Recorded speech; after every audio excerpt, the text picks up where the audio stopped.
Welcome back to the Oxford United Football Manager 23 save. We're starting to get towards the business end of the season, playing some big games today. We've got the Papa John's Trophy final against Derby County, and we've also got this game against Cheltenham Town. So I'm just showing you guys this screen, just sort of conceal what I've got to talk about today. And that is that this league fight is getting closer and closer. You can see just 1 point separating me and Peterborough. Plymouth are 3 points behind Peterborough, but they do have a game in hand, so they'll be right up here as well. And it's still crazy, crazy close with just 8 games to go. Kyan Edwards has dropped down to the second top scorer of the game, and yeah, we're playing Cheltenham and Exeter today, and then 8 matches left. So it'll be Forest Green and Accrington, I believe it will be. Both towards the bottom end of the table. And then we've got a few like mid-table sides between them, which we'll play off camera. And yeah, we're coming up to the end of season one. We've also had our intake. Let's just say it's not much to write home about. We've signed 5 players there. Why have I gone tickets? Intake, that's what I need. These are the players. Andreas Bergut was the best one. Um, yeah, this is him. Nothing crazy, to be honest. I might play him, maybe. But don't think I will, to be honest. I might play him in some cup competitions next season, but I don't think I'll have a chance to play him this season because we're not going to be able to have leeway in case we lose a game and stuff. I do need to actually have a look at my head of youth development. I don't know his personality because that player was fickle. Um, where's your personality? Does it say anywhere? Information? Personality balanced. Okay, so it should produce us some decent intake players. I am going to look at expanding the coaching team. I need to actually request that. I haven't requested anything from the board yet, so let's do that now quickly. Let's see if it's still the same system as last time. Okay, they said they'll get back to me. Both the supporters on the board are very happy with me right now, but yeah, it's time to get into this game at home to Cheltenham. We have a few players missing today. Here we go then. I'd say we've actually got quite a strong lineup. We are missing a few players, but I think we've got cover in all the positions where we're missing them. Easter in goal, Long, Moore, Finley and Brown as the back four with McGuane at CDM. Bate and Brannigan in the midfield with Brown and Murphy either side of Kyan Edwards. Let's get into this game against Cheltenham Town. Here we go, highlight number 1, 14 minutes into the game, and it's down our left-hand side, it looks like, as we get tackled here. Bate dispossessed by the Cheltenham player, but we win it back, and Brannigan has gone for a long shot, which is just over the crossbar. Well, that's not good, is it? Josh Murphy, our best player on the pitch so far, and he's been injured. Um, I'm gonna bring on Tyler Goodrum. I don't know if this is the smartest idea. I was gonna bring Brown to the left and James Henry on at right. But it looks like he's motivated to play, why not give him a start? He hasn't started in the league in absolutely ages. Because I just haven't been happy with him when he's played. I can tell he's a youth player type thing, not a first team player when he does play. And it looks like Williams might be able to fashion an opportunity for Cheltenham down here as we give away a penalty. Brannigan fouling Oli Inker, I think his name was. And now it's Alfie May with the penalty kick. Let's see if Eastwood is able to stop it. He's not. Tucked away, 1-0 to Cheltenham Town. Let's see if we can get an equaliser then. Brown on this left wing position. Leaves it all the way out to Long. That's a bit of a weird pass there. Let's try and get this ball into the box. Finds a bit of space, plays it to McGuane, into Lewis. Bate hits the crossbar. Cheltenham Town's turn to get an opportunity here, but we look like we've dispossessed a good interception from Long. Brown beats his man and gets in behind. Good tackle from Williams, but we've still got it. That's a penalty. We could have let the own goal. That would have been ideal. Can we make a change? I would like to give Kyan Edwards the go. I know Lewis Bates got better penalties, but if we can get him some confidence, he might be able to get 2 or 3 this game. That's my thoughts behind it. Let's see if he can stick one away. Come on. He does. The keeper was very close to saving that there. That's his first penalty that he's taken for us. And he's tucked it away, the young Arsenal loanee. Let's see if we can go ahead and get the 3 points now. Another highlight straight after the penalty kick. I thought we were just going to be going to half time, to be honest, but 2 minutes later, Kyan Edwards lays it off to Brown, just over the bar. Not bad from the left back. It's been quite a weird game so far, especially in the second half. We had quite a few highlights in the first half, but we haven't had anything so far, and it's the 81st minute already. Thought we might have got an opportunity there with the deflection, but unfortunately not. Moore does manage to intercept here, though. Henry with a really nice ball in behind for Kyan Edwards. Chips the keeper, but it's a fantastic block from Grant Horton and he clears his lines. Unfortunately, it's 2 points dropped here at home to Cheltenham Town. The only 2 goals were both from penalties. Got a bit desperate there with substitutions in the end to try and get this top spot because we do really need to start winning in the league. We seem to be dropping far too many points. Plymouth could go 3 points clear of us, same as Peterborough. Ipswich are able to go 3 points behind us, so it is getting very tight now. Hopefully Plymouth and Peterborough have to play each other, but I'm not too sure. Here we go. The day is here, and quickly before we get into it, Plymouth have only got 1 point from their 2 games in hand.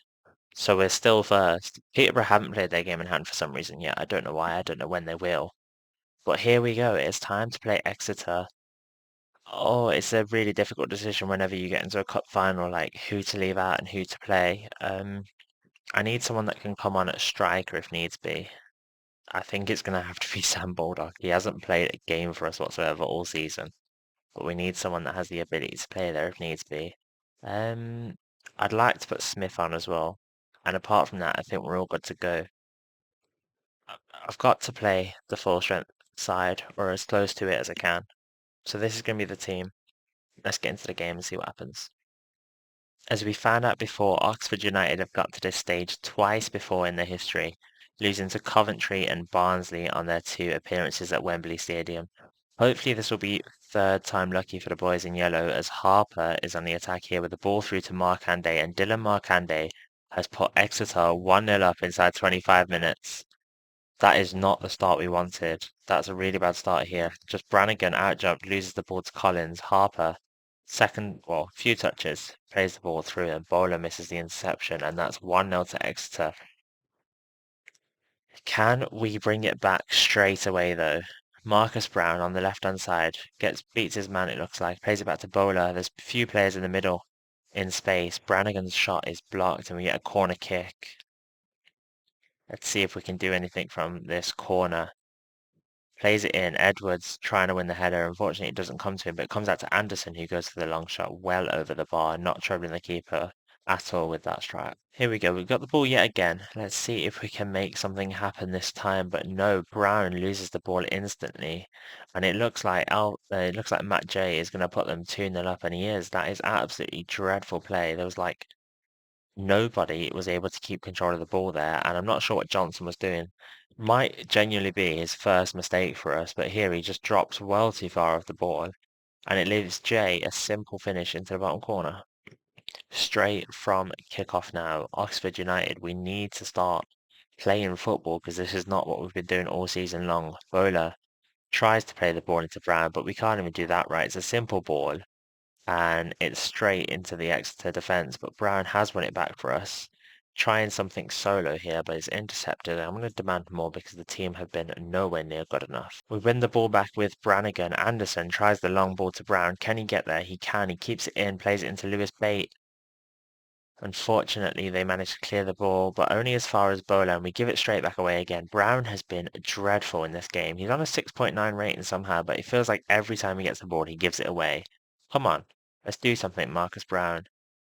Finds Edwards, who gets us a lifeline, 2-1. Just as I was complaining about Marcus Brown, and his lack of output today, who wins the ball here, plays a nice ball into Kyan Edwards, who finishes it straight over the goalkeeper, and we're just 1 goal back now. Brown, free kick, finds Edwards, no he doesn't, it's cleared away. Jay Stansfield now on the counter-attack, holding it up for his teammates to come into the play.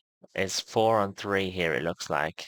Bunch of the rest of the team now starting to catch up. Anderson wins the ball back though. Counter attack quickly. Kyan Edwards, can you get the ball? He can't, but he almost wins it back. Lewis Bate now into Marcus Brown. Look, just go in for the rush play when it's not on, the ball to Kyan Edwards. He hadn't started making his run yet and he's already tried the ball. That's what we've got to do there, wait for him to make the run. And it's a great save by Jamal Blackman. Lewis Bate here into Marcus Brown. We're really starting to put the pressure on now, really coming on top of Exeter City. Darnell Johnson firing just wide. Look at this match momentum. We are losing this match 2-1 and absolutely dominating them. I think it's time to make some changes just to freshen up the legs. Cameron Brannigan has been dreadful, no offense to him. Marcus Brown is making stuff happen, but he's so frustrating, so I will leave him on for a little bit.